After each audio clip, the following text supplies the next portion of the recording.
Boa noite. O nosso Melhor Hoje vai mostrar a segunda parte da entrevista com Deise Trindade. E ela nos falará qual é o seu ponto de vista sobre o impeachment da presidente Dilma. Eu, Cláudio Jonas, falarei sobre a personalidade fervorosa e firme da Rainha Elizabeth II, que se fortalece em Deus.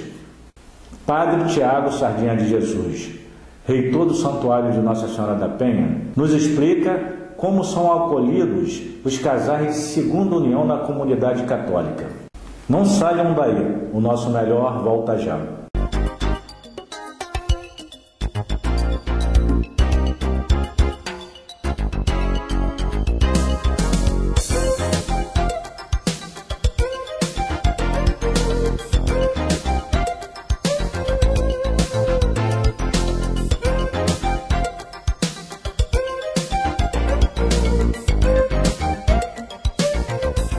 Veja agora o comentário de Deise Trindade, que é ativista social, em relação ao seu ponto de vista sobre o impeachment da presidente Dilma. Essa situação toda, como eu já coloquei aqui, é muito manipulada pelos meios de comunicação, a mídia forte, a mídia pesada. Então, o que acontece? Essa situação do impeachment, qual o seu parecer a respeito disso? Bom, eu não votei em Lula, né? Até mesmo por causa que eu não acreditava mais nos políticos. Nem posso dizer para você que eu ainda acredite, tá? Mas eu posso dizer que, entre aspas, eu acredito em alguns, entendeu? Eu acho que eu vejo como um cargo. Tem professores, médicos, tem jornaleiros, tem taxistas, que são pessoas honestas, que estão trabalhando, certo. Né? Que fazem um trabalho certo. E tem outros não, né? Então, assim, eu também acho que é escolhido a dedo, né, os políticos. Mas existem alguns políticos que realmente você ainda pode dar um crédito, ainda vale a pena. Agora, com o impeachment, eu votei em Dilma, né, não porque eu era uma petista, né? Apesar que hoje estão me transformando numa petista. Estão me transformando, entendeu? Eu não era uma petista, né? E nem posso dizer que ainda sou, que não estou filiada ainda, mas estou pensando em me filiar, entendeu? Porque eles estão realmente me jogando para isso, entendeu? Eles estão me atiçando para isso. Quem está te atiçando para isso? Deixa eu entender isso melhor. Essas situações todas que... a situação toda que me envolve, entendeu? Porque o Brizola sempre dizia, né? Se a Globo, nem sei se posso... Sim, pode, aqui você posso. À vontade. Que bom. Se a Globo... Essa liberdade. Se a Globo é a favor, nós somos contra. Isso. Entendeu? Ele sempre disse isso. Se é bom para ela, não é bom para a gente. Eu digo mais ainda. Eu já conheço outro ditado que diz assim: o que é bom para americano nem sempre é bom para brasileiro. Também. E o que eu acho, que a minha visão que eu tenho, é que vem muita coisa manipulada dos imperialistas do mundo, do globo, e estão tentando, eu não sei se você vai concordar, fazer um desmonte no nosso país devido a toda a riqueza que nós temos. Com certeza, e o nosso povo, por ser do jeito que nós falamos aqui agora, trabalha, ganha o seu dinheirinho, fica sem visão, eles estão se apoderando. Sim, estão jogando no pré-sal. Temos o pré-sal, que é uma bacia de petróleo que não está só aqui no Rio de Janeiro, é em grande parte do Brasil. Sim. Que salvará aí gerações brasileiras, se for bem administrada, sim, que até o momento, infelizmente, não está sendo. Mas, segundo eu tenho ouvido, e estou começando a acreditar isso, que tudo isso é uma manipulação para acabar, para desmontar o Brasil. Com certeza. Na política, na saúde, na educação, na segurança. E aí, nós estamos nesse estado, desacreditando de tudo. Isso me assusta, isso realmente me assusta. Mas, como eu digo assim, eu votei em Dilma, né, para me livrar do Aécio, né, do PSDB, porque não acredito de maneira nenhuma, né, nesse partido político, nessa legenda. Eu não acredito no PSDB. Ele tem uma história que agora, com essas gravações, né? Hoje eu estava lendo, né, pausadamente alguns, e ali foi deixado bem claro, conversando o Renan com o Sarney, né? Ele deixa bem claro ali, ele fala, pô, mas se investigar o PSDB há 10 anos, não sobra um.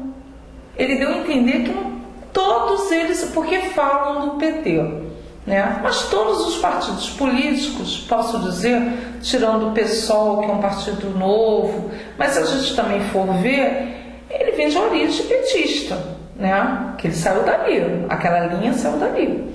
Então, vamos dizer assim, todos do PT não estão sendo investigados. Tem pessoas ali que não estão sendo investigadas, né? A Dilma é uma. Tudo bem que ela está em fase de investigação em relação ao impeachment, mas qual é o crime que ela cometeu? Que até hoje eu não entendo em relação a esse crime. Entendeu? Eu quero que me diga um crime tipo o Collor. Porque o Collor, ele não conseguiu o que a Dilma está fazendo, né? E eles não querem mostrar isso, porque na televisão não mostra isso. Certo. Porque ninguém levantou a bandeira em favor do Collor. Quem é que levantou a bandeira em favor do Collor?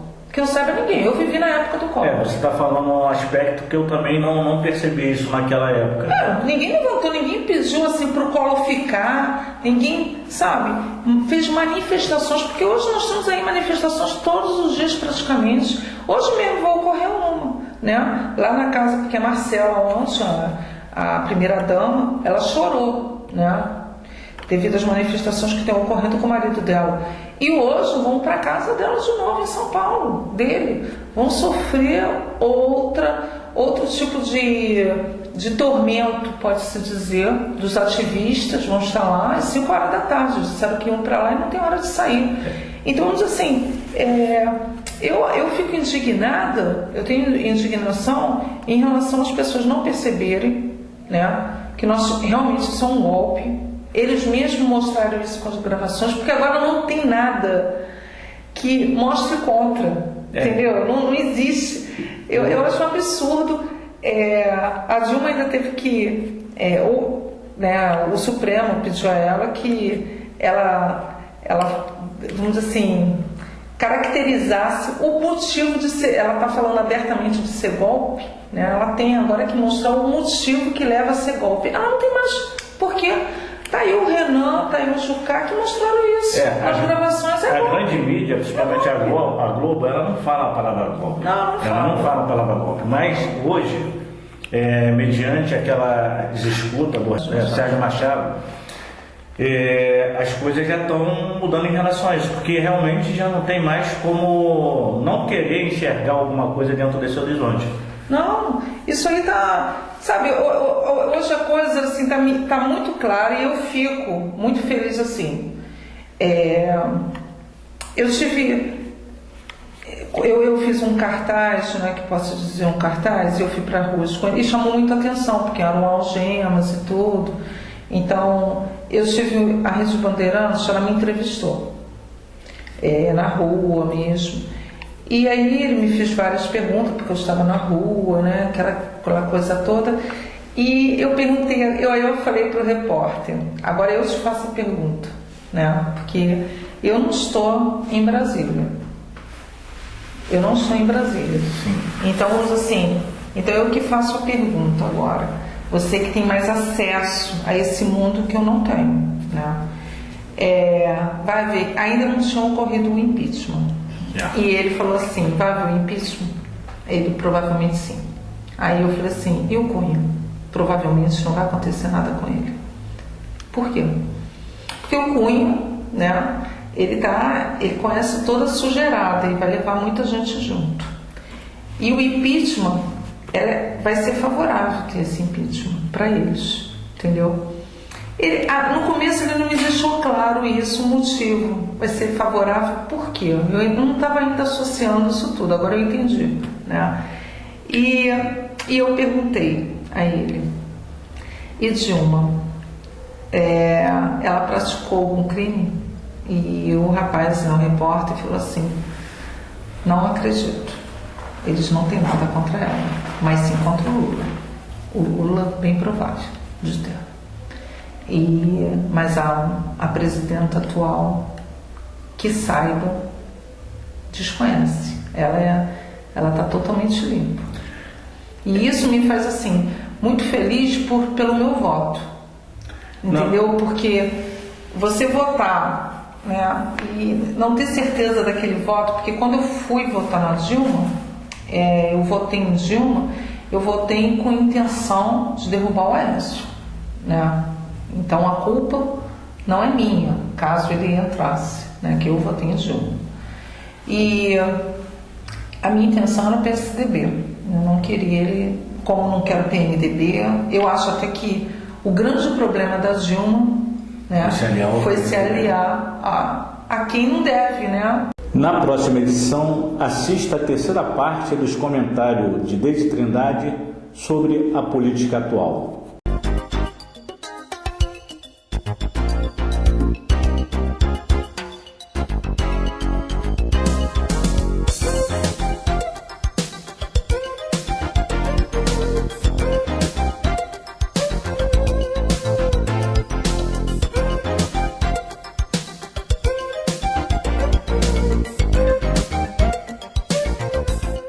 Mostrarei agora um exemplo de poder, fé e humildade que deveria ser seguido pelos nossos governantes. Mediante a todos esses acontecimentos tristes e inusitados que estão ocorrendo no nosso país, eu tenho procurado ler um pouco mais. E às vezes eu me pego lendo coisas que eu já li. Mas agora, nesse momento, eu vou tentar passar algumas mensagens que me fortalecem para vocês. E eu fui buscar um texto bíblico em Provérbios 29:4, que fala assim: quando o governo é honesto, o país tem segurança, mas quando o governo cobra imposto demais, a nação acaba em desgraça. E lendo, estudando, pesquisando, eu li uma reportagem sobre a Rainha Elizabeth II, que ela, aos 90 anos, lançou um livro.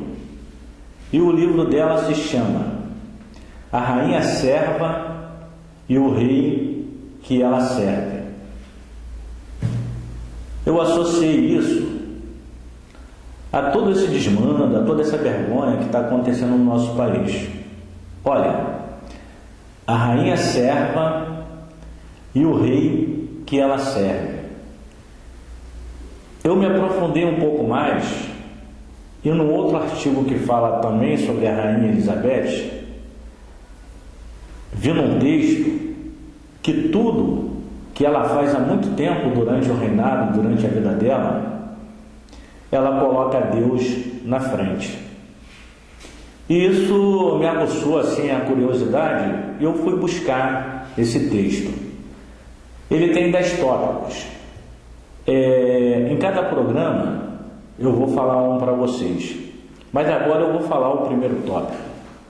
Ela declara assim: eu declaro diante de vós que a minha vida inteira, seja longa ou curta, será devotada ao vosso serviço e ao serviço da nossa grande família imperial, a qual todos nós pertencemos. Mas eu não terei forças para cumprir essa resolução sozinha, a menos que vos unais a mim, como eu agora vos convido. Sei que receberei infalivelmente o vosso apoio. Deus me ajude a cumprir o meu voto e que Ele abençoe a todos vós que desejai compartilhá-lo. Discurso narrado por ocasião do aniversário de 21 anos em 1947. Ora, nós sabemos que aí no nosso governo tem vários políticos aí que falam em Deus, que frequentam a igreja. Mas com certeza, o Deus que eles servem lá não é esse Deus ao qual a Rainha Elizabeth se refere, não. Porque o Deus que eles pregam ali é um Deus egoísta, é um Deus capitalista, é um Deus mercantilista, é um Deus, na verdade, que nada tem a ver com Deus. Não merecia nem nem ser chamado de Deus. Porque quem crê em Deus e obedece à lei de Deus, compartilha com seus irmãos. E nós estamos em cima de um solo abençoado. Se duvidar, o solo mais rico do mundo. E por isso tantos interesses, tantos internacionais como dos próprios irmãos aqui, que acabam uns com os outros por causa da ganância, infelizmente. Mas nós não temos que ficar de cabeça baixa, ficar desanimados, não. Temos que lutar, temos que ter fé. O que é a fé? Hebreus 11:1 diz: a fé é um modo de já possuir aquilo que se espera, é um meio de conhecer realidades que não se veem.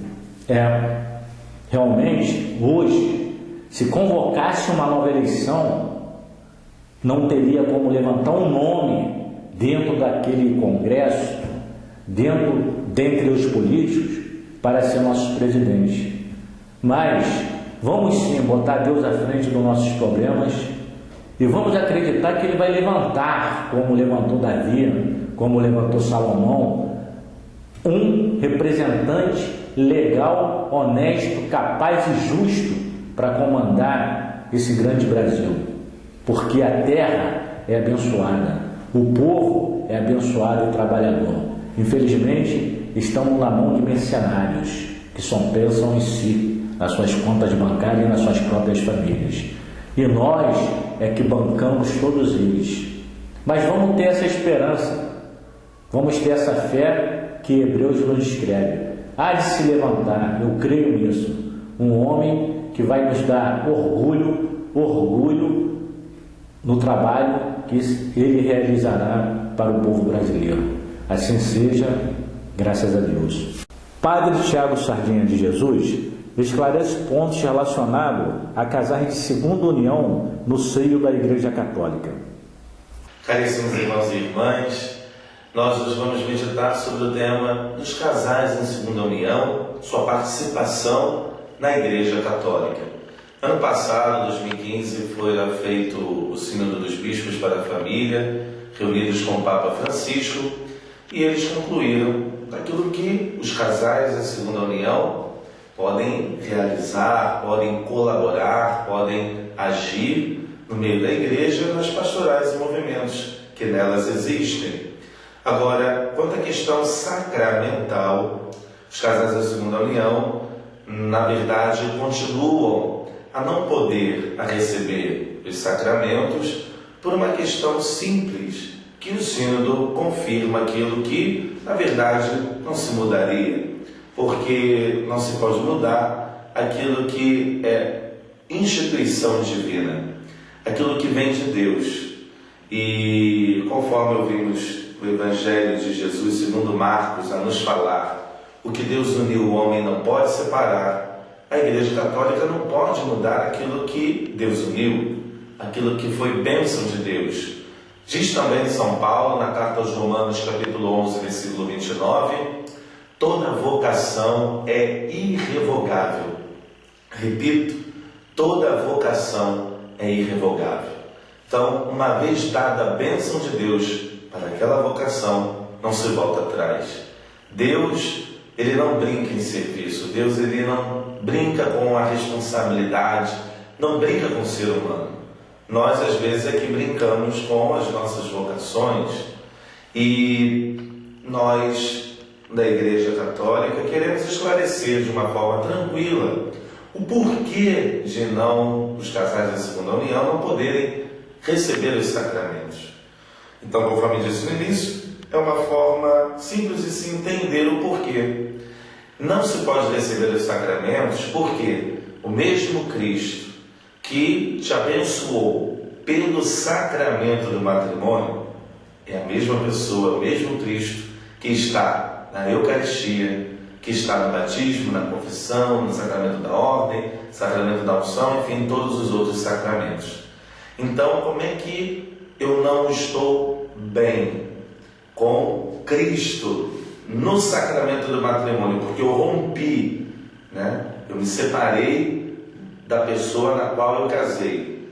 E então eu eu rompi com o sacramento do matrimônio, rompi com aquele que deu a bênção no sacramento do matrimônio. Cristo também se faz presente na vida do casal. E como que eu quero estar em união com Ele, em comunhão com Ele, pela Eucaristia, se no outro sacramento, que é Ele mesmo, eu não estou em união? Então é por esse simples fato, é uma questão até de coerência, é uma questão de lógica, né? Como é que eu posso receber o Cristo na comunhão, na missa? Como é que eu posso receber o sacramento da confissão e os demais outros sacramentos se eu estou rompido com Ele no que diz respeito a um dos sacramentos do matrimônio, na qual eu me separei da pessoa que Ele deu a bênção no dia do casório na igreja? É por esse simples fato. E de outro modo, pelo sacramento, mas de outros modos, Cristo se faz presente também. Conforme Ele mesmo disse, onde 2 ou mais estiverem reunidos em meu nome, aí eu estarei no meio deles. Então, o casal em segunda união, na hora da comunhão dentro da missa, quando os outros estão para receber o Cristo na Sagrada Comunhão, no sacramento da comunhão, o casal em segunda união é convidado com toda a igreja, com todos igualmente, a conversarem com Jesus, a orarem. Cristo se faz presente na vida deles, apesar desse enlace que na vida deles teve esse percalço em que para eles, para esses casais da segunda união, é levado de uma forma tranquila, é o melhor, está sendo o melhor. Enfim, Cristo sonda, Cristo sabe o porquê deles terem se separados. Mas o que se põe aqui de acolhida aos casais da segunda união é o fato de que não podem eles mais agora querer estar seguindo os ensinamentos de Cristo e pular por uma outra relação. A gente erra uma vez, erra 2 vezes, 3, 4, 5, tem alguma coisa errada, né? Então, os casais de segunda união são convidados a testemunharem o seguinte: erramos uma vez, mas nós não queremos errar de novo. Chega, é com essa pessoa que eu agora acerto o meu caminhar. E esses casais em segunda união, não terceira, quarta, quinta, sexta união, esses casais de segunda união são convidados a procurarem os tribunais eclesiásticos de cada diocese, o tribunal eclesiástico de cada diocese. No caso aqui do Rio de Janeiro, fica na rua Benjamin Constant, 23, na Glória, que é a sede da Igreja Católica aqui no Rio de Janeiro, pertinho do metrô Glória. Lá tem o tribunal eclesiástico e o casal da entrada naquilo que chamamos de nulidade matrimonial. Atenção, o padre não disse anulidade, mas sim nulidade matrimonial, porque não se anula o sacramento do matrimônio. Repito, o que Deus uniu, o homem não pode separar, disse Jesus. Mas o que é a nulidade matrimonial? Comprovar, através de vários testemunhos, vários indícios estudados que, na verdade, nem houve casamento. Aquela cerimônia religiosa na igreja foi um mero teatro. Houve algum defeito, houve algum problema antes do casamento, durante o casamento, que levou o casal a fazer aquele teatro. Não foi um sacramento recebido de forma consciente.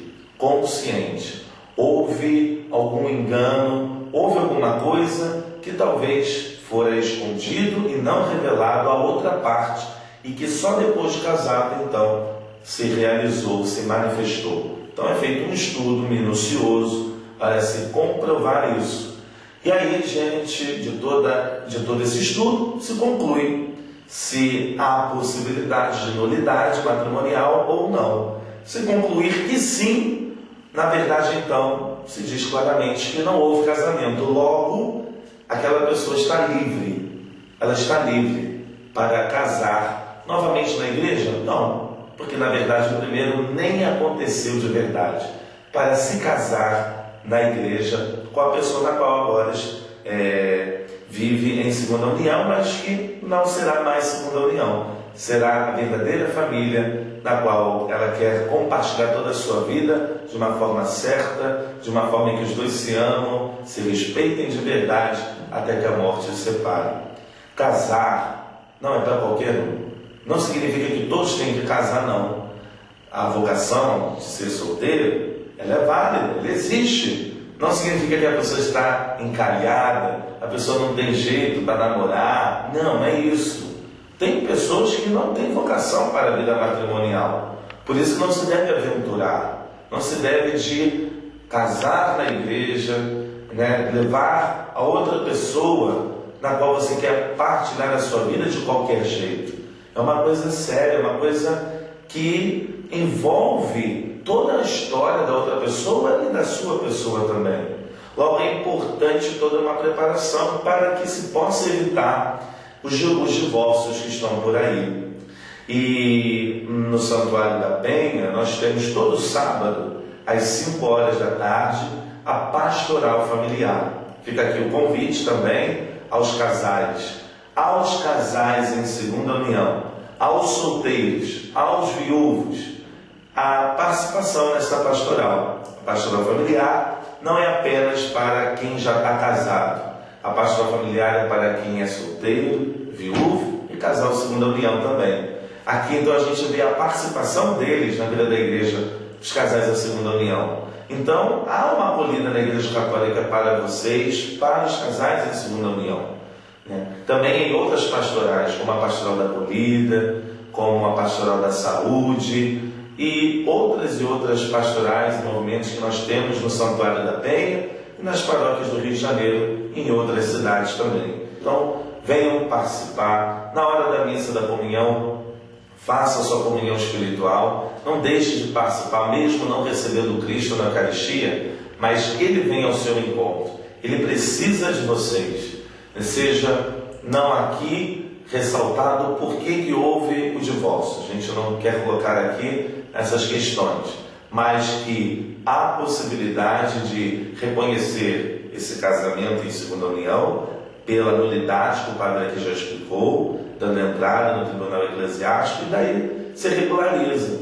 Daí você pode estar de uma forma livre, num estado livre, para poder casar na igreja de uma forma em que você possa ser feliz de verdade com essa pessoa. O casamento é belo, é bonito, não é game over não, como a gente vê estampado em algumas camisas. É game over, repito, para quem não tem vocação. Para quem tem vocação é algo maravilhoso, poder constituir uma família, ter os filhos, os netos, ter com quem compartilhar da sua vida na alegria e na tristeza, na saúde e na doença, todos os dias da vida de vocês. Que Deus abençoe, por intercessão de Nossa Senhora da Penha, a todos vocês que nos veem pelo programa Nosso Melhor, as suas famílias, que sejam famílias abençoadas, onde Deus possa prover tudo o que precisa. Maria, Nossa Senhora da Penha, foi aquela que instigou Jesus no seu primeiro milagre,